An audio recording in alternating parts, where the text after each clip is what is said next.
Dans cette vidéo, on va apprendre à bien exposer sa photo. Si l'image est trop sombre, on parle de sous-exposition. Si l'image est trop claire, on parle de surexposition. Le but, c'est d'avoir une photo bien exposée, c'est-à-dire pas trop sombre et pas trop éclairée. Pour cela, on va agir sur 3 paramètres. La vitesse d'obturation, l'ouverture et les ISO. La vitesse d'obturation ou le shutter en anglais est la durée pendant laquelle le capteur va être exposé à la lumière. Plus la vitesse d'obturation sera rapide, moins il laissera passer de lumière. A l'inverse, plus la vitesse sera lente, plus il laissera passer de lumière. Généralement, j'utilise une vitesse d'obturation allant de 1/250e à 1/4 millième. L'ouverture correspond à l'ouverture du diaphragme de l'objectif. Plus le diaphragme sera grand, plus il laissera passer de la lumière.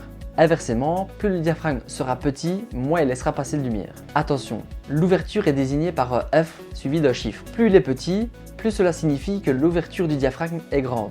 Inversement, plus le chiffre augmente, plus le diaphragme sera petit.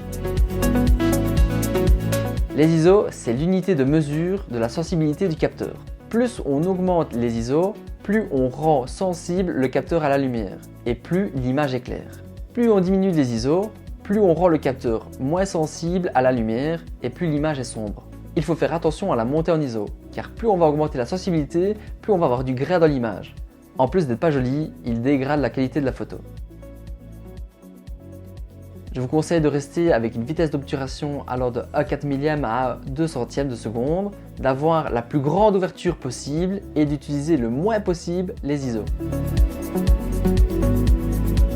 Généralement, pour régler mon appareil photo, je commence par régler le shutter, que je vais placer à 250e.